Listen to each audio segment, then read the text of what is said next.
ପିଲାମାନେ ଆଜି ଆମେ ଏକ ସୁନ୍ଦର ଗପ ଶୁଣିବା। ଏହି ଗପଟି ହେଉଛି ତୃତୀୟ ଶ୍ରେଣୀ ସାହିତ୍ୟ ବହିର ନବମ ଅଧ୍ୟାୟ ସାହାଯ୍ୟର ସୁଫଳ। ଜଣେ ମହାନ ବ୍ୟକ୍ତିଙ୍କର ସାହାଯ୍ୟ ଫଳରେ ଜଣେ ସାଧାରଣ ବାଳକ କିପରି ଜୀବନରେ ଉନ୍ନତି କରିପାରିଛି ତାହା ଏ ବିଷୟରେ ବର୍ଣ୍ଣିତ ଅଛି। ତ ଚାଲ ଗପଟିକୁ ଆରମ୍ଭ କରିବା।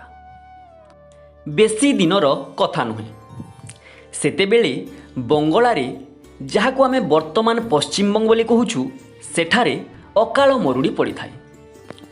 ମରୁଡ଼ି କହିଲେ ତୁମେ ତ ଜାଣିଥିବ ଯେ ବର୍ଷା ଅଭାବରୁ ମରୁଡ଼ି ହୁଏ। ତ ବର୍ଷା ନ ହେବା ଯୋଗୁଁ ଚାଷବାସ କିଛି ବି ହେଲାନି।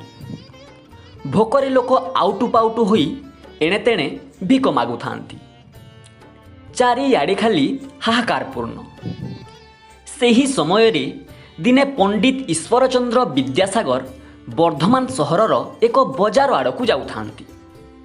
ଏହି ବର୍ଦ୍ଧମାନ ସହରଟି ସେହି ବଙ୍ଗଳା ରାଜ୍ୟରେ ଥିଲା।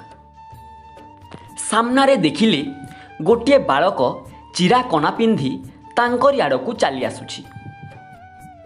ନ ଖାଇ ନ ପିଇ ସେ ରୋଗିଣା ଦେଖାଯାଉଛି। ପାଖକୁ ଆସି ବିଦ୍ୟାସାଗରଙ୍କୁ ହାତ ଯୋଡ଼ି କହିଲା, ବାବୁ, ମୋତେ ପଇସାଟିଏ ଦିଅନ୍ତୁ। ବଡ଼ ଧର୍ମ ହେବ ଆପଣଙ୍କର। ମୁଁ ଆଉ ମା ଦୁହେଁ ଭୋକରେ ଅଛୁ। ତ ପିଲାଟି ବିଦ୍ୟାସାଗରଙ୍କୁ ଗୋଟିଏ ପଇସା ମାଗିଲା।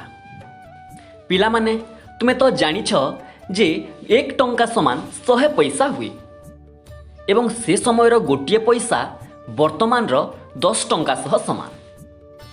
ତ ବିଦ୍ୟାସାଗର ପିଲାଟିକୁ ଚାହିଁ କହିଲେ, ଯଦି ମୁଁ ତୋତେ 4 ପଇସା ଦେବି ତେବେ ତୁ କ'ଣ କରିବୁ?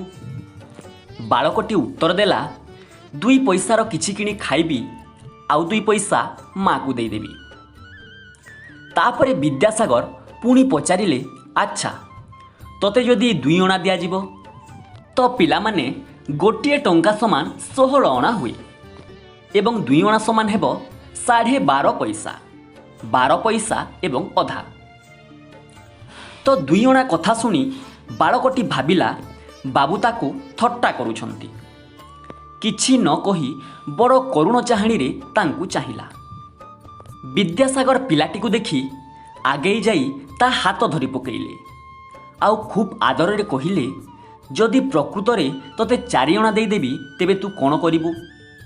4 ଅଣା? ବଡ଼ ଚକିତ ଆଶ୍ଚର୍ଯ୍ୟ ଚାହାଣୀରେ ପିଲାଟି ତାଙ୍କୁ ଚାହିଁଲା। କିଛି କ୍ଷଣ ପରେ ପୁଣି କ'ଣ ଭାବି କହିଲା, ତାହେଲେ ତ ଆମର ବିପଦ ଘୁଞ୍ଚିଯିବ। 2 ଅଣାର ଖାଇବା ଜିନିଷ ନେବି, ଆଉ 2 ଅଣାର ଆମ୍ବ କିଣି ବିକିବି। ସେଥିରେ ମୋର କିଛି ଲାଭ ବାହାରି ପଡ଼ିବ।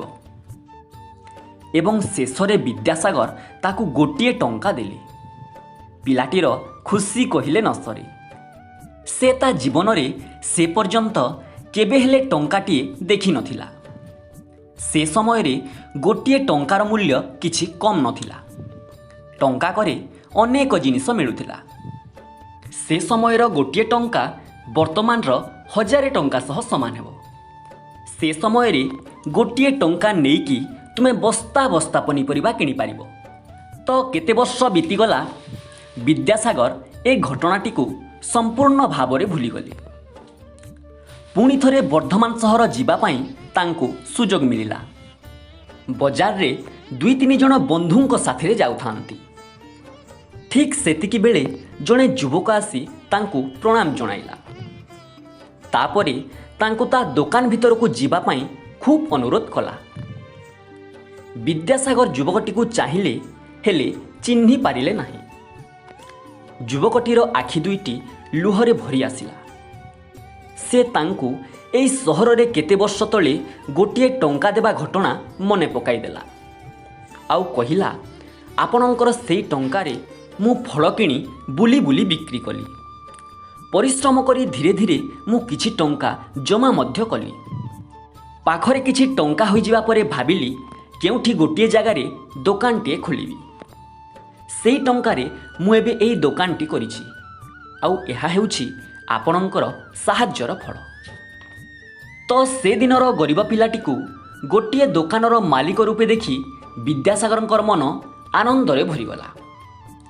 ତା ପିଠିକୁ ବାରମ୍ବାର ସେ ଥାପୁଡ଼େଇ ହାତରେ ଧୀରେ ଧୀରେ ବାଡ଼େଇ ତାକୁ ଧନ୍ୟବାଦ ଦେଲେ।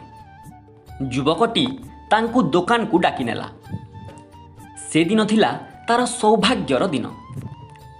ବିଦ୍ୟାସାଗର ମଧ୍ୟ ତା ଦୋକାନକୁ ଗଲେ।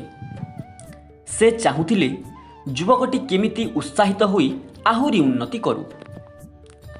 ତ ବିଦ୍ୟାସାଗର ସେହି ବାଳକ ସହ କିଛି ସମୟ ଦୁଃଖ ସୁଖ କଥାବାର୍ତ୍ତା ହୋଇ ତାକୁ ଆହୁରି ମଧ୍ୟ ଉତ୍ସାହିତ କରି ସେ ଘରକୁ ଫେରି ଆସିଲେ।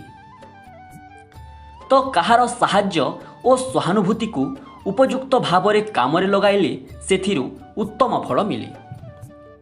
ତ ସହାନୁଭୂତି କହିଲେ କ'ଣ ନା ଅନ୍ୟର ସୁଖ ଦୁଃଖକୁ ନିଜେ ବୁଝିବା ବା ନିଜେ ଅନୁଭବ କରିବାକୁ ସହାନୁଭୂତି କୁହାଯାଏ।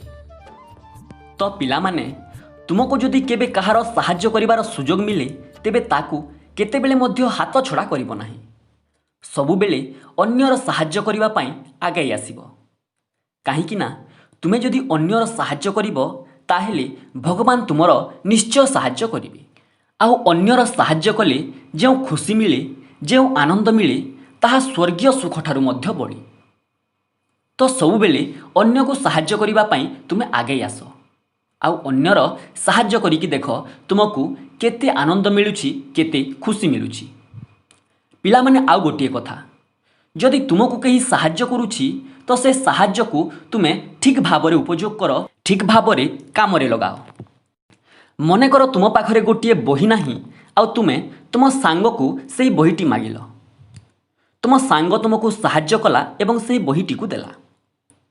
ତୁମେ ସେ ବହିଟି 2-3 ଦିନ ରଖିଲ, ପଢ଼ିଲ ଏବଂ କ'ଣ ହେଲା ନା ସେ ବହିଟି କୌଣସି କାରଣରୁ ଚିରିଗଲା ଏବଂ ତୁମ ସାଙ୍ଗକୁ 2-3 ଦିନ ପରେ ସେ ବହିଟି ପୁଣି ଫେରାଇ ଦେଲ। ତ ତୁମ ସାଙ୍ଗ ଦେଖିଲା ସେ ବହିଟି ଚିରି ଯାଇଛି। ତ ଯେତେବେଳେ ତୁମେ ସେ ବହିଟି ଦ୍ୱିତୀୟ ଥର ମାଗିବ ତ ତୁମ ସାଙ୍ଗ କ'ଣ ତୁମକୁ ସେ ବହି ଆଉ ଦେବ? ନା, ତୁମ ସାଙ୍ଗ ସେ ବହି ଆଉ ତୁମକୁ ଦେବନି। କାହିଁକି? ସେ ଯେଉଁ ସାହାଯ୍ୟଟି କରିଥିଲା ସେ ସାହାଯ୍ୟକୁ ତୁମେ ଠିକ୍ ଭାବରେ ଉପଯୋଗ କଲ ନାହିଁ। ତୁମେ ସେ ବହିଟିର ଯତ୍ନ ନେଲ ନାହିଁ। କିନ୍ତୁ ଯଦି ତୁମକୁ ଯେଉଁ ସାଙ୍ଗ ବହିଟି ଦେଇଛି ଦେଖିଲ ସେ ବହିଟିରେ ମଲାଟ ଲାଗି ନାହିଁ, ତୁମେ କ'ଣ କଲ ନା ସେ ବହିରେ ମଲାଟ ଲଗାଇଦେଲ, ସେ ବହିଟିକୁ ଅତି ସୁନ୍ଦର ଭାବରେ ସଜେଇ ଦେଲ ଏବଂ ତୁମ ସାଙ୍ଗକୁ ତାହା ଫେରାଇଲ। ତ ତୁମ ସାଙ୍ଗ ତାହା ଦେଖିକି ଖୁସି ହେଇଯିବ। ନା, ମୋ ବହିରେ ତ ମଲାଟ ଲାଗିନଥିଲା, ମୋ ବହି ସୁନ୍ଦର ଦିଶୁନଥିଲା, ମୋ ସାଙ୍ଗ ବହିଟି ନେଲା, ସେଥିରେ ମଲାଟ ଲଇକି ଅତି ସୁନ୍ଦର ଭାବରେ ସଜେଇକି ମୋତେ ଦେଲା। ତ ଦ୍ୱିତୀୟ ଥର ଯେତେବେଳେ ତୁମେ ସେ ବହିଟି ମାଗିବ ତାକୁ, ତ ସେ ଆନନ୍ଦରେ ତୁମକୁ ବହିଟି ଦେବ। ସେ ବହି ଦେବାକୁ ତୁମକୁ କେତେବେଳେ ମଧ୍ୟ ମନା କରିବନି। ତ ଆମେ ଅନ୍ୟକୁ ସାହାଯ୍ୟ କରିବା ସହିତ ଯଦି ଅନ୍ୟ କେହି ଆମକୁ ସାହାଯ୍ୟ କରେ ତେବେ ତା ସାହାଯ୍ୟକୁ ଆମେ ଉପଯୁକ୍ତ ଭାବରେ କାମରେ ଲଗାଇବା ଉଚିତ। ତ ଆଶା କରୁଛି ତୁମେ ଏହି ପାଠଟିକୁ, ଏହି ଗପଟିକୁ ଭଲ ଭାବରେ ବୁଝିପାରିଥିବ ଏବଂ ମନେ ମଧ୍ୟ ରଖିପାରିଥିବ। ତ ପରବର୍ତ୍ତୀ କ୍ଲାସ୍ରେ ଆମେ ଏହି ପାଠର ଅଭ୍ୟାସ କାର୍ଯ୍ୟ କରିବା। ତ ପୁଣି ଦେଖା ହେବା ପରବର୍ତ୍ତୀ ଭିଡ଼ିଓରେ। ରହୁଛି।